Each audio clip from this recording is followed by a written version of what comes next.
Bonjour à tous, je suis Axel de Apprendre Excel et dans cette vidéo, je vais vous montrer comment générer des valeurs aléatoires à partir d'une liste. Nous allons voir comment faire au travers de trois exemples. Le premier exemple où nous avons une série statistique et nous souhaitons effectuer des lancers. Nous avons les résultats pile et face et en cliquant sur le bouton lancer, on a les résultats qui apparaissent et on a le décompte juste ici. Ensuite, on va voir comment effectuer un tirage au sort. Ici, nous avons une liste de participants et pour désigner le gagnant, il suffit de cliquer sur tirage. Et enfin, on verra comment créer une base de données à partir de listes et ici pour faire apparaître des résultats aléatoires pour créer rapidement une base de données sans avoir à faire des copier-coller et à chaque fois mettre un résultat sur deux, etc.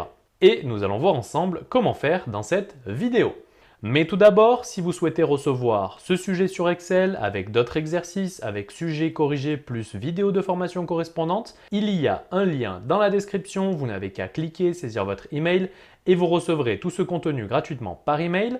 Et pour ceux qui veulent aller plus loin, il y a des formations complètes pour apprendre Excel. C'est parti, on va commencer par la création d'un outil statistique qui va nous permettre donc de faire apparaître les résultats définis, à savoir les résultats pile et face sur 10 cellules vides et ensuite on va compter le nombre d'occurrences pour chacun des résultats. Alors pour cela, il nous faut utiliser deux formules. La première formule étant la formule aléa entre bornes. Alors pour arriver à ce résultat, il nous faut utiliser deux formules. La formule aléa entre bornes qui nous permet de renvoyer un nombre entier aléatoire entre les bornes définies, donc une borne inférieure et une borne supérieure, et la formule index qui, elle, nous permet de renvoyer une valeur située dans une table de données en fonction d'un numéro de ligne et d'un numéro de colonne. Ici, nous avons des listes en ligne et donc dans la formule index, c'est justement la formule aléa entre bornes qui va nous permettre de donner aléatoirement un numéro de ligne en fonction du nombre de résultats possibles. Donc, nous allons faire directement un exemple pour utiliser la formule aléa entre bornes. Par exemple, nous avons ici deux résultats. Et donc, si je mets aléa entre bornes avec un minimum de 1 et un maximum de 2, j'appuie sur Entrée. La formule va alors me renvoyer un résultat entre 1 et 2. Et donc, si cette formule, je la combine à la formule index, donc on va utiliser la formule index pour voir son fonctionnement. Ici, il faut que je définisse une matrice. Donc la matrice, c'est la plage de cellules qui va être utilisée justement pour ensuite retrouver une valeur en fonction du numéro de ligne et du numéro de colonne. Le numéro de colonne étant facultatif, nous, on va se servir uniquement du numéro de ligne puisque notre matrice, dans l'exemple, elle va concerner deux lignes qui correspondent en fait à la plage de cellules des résultats possibles. Donc nous, on a deux résultats possibles. On va bien figer la matrice avec la touche F4 et point virgule, le numéro de ligne. Donc ici, on a une plage de cellules avec deux lignes. Pour définir ce numéro de ligne, donc soit je pourrais taper par exemple 1, ça me renverrait le résultat pile, ou 2 et le résultat renvoyé serait le résultat face. Sauf que moi, comme je souhaite avoir un résultat aléatoire, je vais donc pour le numéro de ligne utiliser ma formule aléa entre bornes. Ici, j'ai deux résultats sur deux lignes, donc le minimum sera 1 et point virgule, le maximum sera 2. Je peux fermer la parenthèse de la formule aléa entre bornes et le numéro de colonne étant facultatif, je peux directement fermer la parenthèse de la formule index. J'appuie sur Entrée. Ici, le résultat face apparaît. Je vais étirer la formule donc, sur la totalité des résultats. Je vais centrer les résultats et ici, je vois que les résultats alternent entre face et pile puisque dans la formule index, j'ai défini la plage de cellules avec pile et face et que pour le numéro de ligne, j'utilise la formule aléa entre bornes qui me renvoie un résultat entre 1 et 2. Je vais maintenant pouvoir compter le nombre de résultats pile et le nombre de résultats face. Donc, pour compter le nombre de résultats, il me suffit d'utiliser la formule nombre aussi, donc égal nombre aussi, qui va me permettre de compter le nombre de cellules qui correspondent à un critère. La plage de cellules, c'est celle-ci, puisque je souhaite compter le nombre de piles et le nombre de faces dans cette plage de cellules de 10 cellules. Je fige avec F4 point virgule. Le critère pour ce premier résultat, c'est pile. Donc, lorsque le résultat pile va être retrouvé, eh bien, la formule nombre aussi va décompter le nombre de résultats pile à l'intérieur de cette plage de données. Il s'agit de texte, il faut donc que je mette le résultat entre guillemets, donc le résultat pile. Je ferme la parenthèse de la formule et j'appuie sur Entrée. La formule retrouve 5 résultats qui correspondent au résultat pile. Et ici, vous avez vu que lorsque j'ai appuyé sur Entrée, eh bien ici, ma formule aléa entre bornes a renvoyé un nouveau nombre entier. En effet, avec la formule aléa entre bornes, un nouveau nombre entier aléatoire est renvoyé à chaque fois que la feuille de calcul est calculée, c'est-à-dire dès lors qu'on valide une saisie dans une cellule par exemple. Et comme les résultats de la formule index sont tributaires de la formule aléa entre bornes, eh bien ils seront actualisés à chaque fois que la feuille sera calculée. Par exemple, je vais supprimer les résultats de la formule aléa entre bornes juste ici, et au moment où je vais supprimer, eh bien de nouveaux résultats seront calculés. Donc pour les résultats face, je n'ai qu'à copier-coller la formule pour les résultats pile et simplement définir ici le résultat face. Donc je peux copier-coller car j'ai bien figé la plage de cellules dans laquelle je souhaite compter le nombre d'occurrences. Donc je remplace pile par face et j'appuie sur Entrée. Et donc le total des résultats doit bien faire 10. Alors ici, si je souhaite effectuer plusieurs tests, il faudrait donc que je calcule la feuille à chaque fois. Par exemple que je mette le curseur dans une cellule et que j'appuie sur Entrée. Nous, on va le faire de manière automatique grâce à l'utilisation d'un bouton. Tout simplement, on va créer une macro. Pour cela, on va se rendre dans l'onglet Développeur, enregistrer une macro et on va répéter l'action pour que la feuille Excel se recalcule. On va l'appeler par exemple lancer. Voilà. On va appuyer sur OK et dès lors que j'enregistre la macro, toutes les manipulations que je vais effectuer entre le début d'enregistrement et la fin de l'enregistrement vont être retranscrites lorsque je cliquerai sur le bouton. Donc ici, par exemple, je vais sélectionner cette cellule et je vais appuyer sur Entrée. La feuille se recalcule ainsi et donc, maintenant, si je clique sur Arrêter l'enregistrement, je peux créer un bouton sur lequel je vais affecter cette macro et qui me permettra de calculer la feuille Excel, tout simplement en saisissant une cellule et en appuyant sur Entrée, mais simplement en cliquant sur un bouton en évitant d'effectuer l'opération à chaque fois. Je vais maintenant me rendre dans l'onglet Insertion, je vais cliquer sur Illustration, je vais insérer une forme, je vais par exemple insérer un rectangle, ici, OK.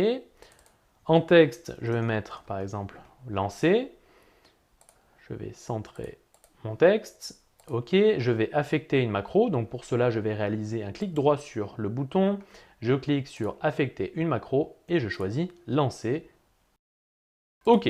Et maintenant, dès lors que je clique sur le bouton lancer, les résultats vont changer puisque la feuille va se recalculer et je vois bien ici que on est passé sur la cellule A6 puisque lorsque j'ai enregistré la macro, on a sélectionné la cellule A5, puis on a appuyé sur Entrée et donc on a basculé sur la cellule A6. Et donc à chaque fois que je vais cliquer sur ce bouton, on va se retrouver sur cette cellule A6. Et ça me permet donc de recalculer mes résultats pour effectuer plusieurs tests. Alors ici, comme nous avons enregistré une macro, il ne faudra pas oublier d'enregistrer le fichier sur un fichier Excel qui prenne en compte les macros. Pour cela, il faut se rendre dans Fichier, Enregistrer sous, et ici, il faut bien sélectionner Classeur Excel prenant en charge les macros. Voilà. Maintenant, on va passer au second exemple sur la réalisation d'un tirage au sort. Ici, nous avons une liste de participants et nous souhaitons faire apparaître dans cette cellule le gagnant au hasard. Pour cela, nous allons effectuer exactement la même opération. On va donc utiliser la formule index qui nous permet donc de renvoyer une valeur dans une plage de cellules à l'aide d'un numéro de ligne et d'un numéro de colonne. Nous, on va toujours se servir uniquement du numéro de ligne, puisqu'ici, les participants sont en ligne. La matrice est donc la plage de cellules qui correspond à la liste des participants. Cette matrice, je l'affiche avec la touche F4, point virgule. Le numéro de ligne, je vais le définir grâce à la formule aléa entre bornes. Ici, j'ai 1, 2, 3, 4, 5, 6 participants, donc le minimum sera 1 et le maximum sera 6. Je ferme la parenthèse de la formule aléa entre bornes et je ferme la parenthèse de la formule index, j'appuie sur Entrée. Ici, j'ai le résultat qui apparaît, à savoir le gagnant, et je peux, comme pour l'exemple précédent, créer un bouton qui va me permettre de désigner le gagnant en cliquant dessus. Pour cela, il faut comme tout à l'heure que j'enregistre une macro. Donc je me rends dans l'onglet développeur, je clique sur enregistrer une macro, je vais l'appeler tirage, OK. Cette macro va me servir, comme tout à l'heure, à recalculer la feuille Excel pour actualiser le résultat retrouvé par la formule aléa entre bornes. Donc, comme tout à l'heure, je vais par exemple sélectionner une cellule et appuyer sur Entrée. Je peux maintenant cliquer sur Arrêter l'enregistrement. Je vais maintenant créer un bouton, donc comme tout à l'heure, dans l'onglet Insertion, dans Illustration, Forme, et ici je vais choisir Rectangle. Je vais donc créer mon bouton, je vais l'appeler par exemple Tirage. Je vais centrer mon texte, je vais affecter à ce bouton une macro. Donc clic droit sur le bouton, je clique sur Affecter une macro, et ici il s'agit de la macro Tirage. OK. Et maintenant, lorsque je vais cliquer sur ce bouton, le résultat du gagnant va changer et j'aurai donc un gagnant désigné à chaque fois que je vais cliquer sur le bouton. Et donc ici, si vous souhaitez manipuler le bouton sans cliquer dessus, il faut simplement positionner le curseur de la souris sur le bouton et appuyer sur la touche CTRL. Ensuite, vous pouvez cliquer et désormais, vous pourrez donc modifier la taille du bouton ou modifier le texte du bouton. On va pouvoir passer au troisième et dernier exemple pour constituer une base de données rapidement. Ici, nous avons donc une liste de vendeurs, une liste de fruits. Nous souhaitons créer une base de données, donc ici nous souhaitons alterner les vendeurs de manière aléatoire, idem pour les fruits. Et donc, on va utiliser à nouveau la combinaison des formules index et aléa entre bornes. Donc pour la liste des vendeurs, on va utiliser la plage de cellules avec les 3 vendeurs possibles. On va appuyer sur F4 pour figer cette plage de cellules, puisque lorsque l'on va étirer la formule, on souhaite toujours que le choix s'effectue dans cette liste-là, peu importe la cellule sur laquelle on va se trouver. Point virgule, pour le numéro de ligne, je vais utiliser ma formule aléa entre bornes. Ici, j'ai 3 vendeurs possibles, donc le minimum sera 1, le maximum sera 3. Je ferme la parenthèse de la formule aléa entre bornes et la parenthèse de la formule index, j'appuie sur Entrée. Ici, je peux étirer ma formule et je constate que les résultats alternent entre les 3 vendeurs de la liste. Je vais effectuer la même opération pour les fruits. Donc, j'utilise ma formule index. Ma plage de cellules, c'est la liste des fruits possibles. Je fiche cette plage de cellules avec la touche F4. Je définis le numéro de ligne avec la formule aléa entre bornes. Dans l'exemple, j'ai 1, 2, 3, 4, 5 résultats possibles. Je vais donc renseigner un minimum de 1 et un maximum de 5. Je ferme la parenthèse des 2 formules et j'appuie sur Entrée. J'étire le résultat de ma formule. Je vais centrer les résultats.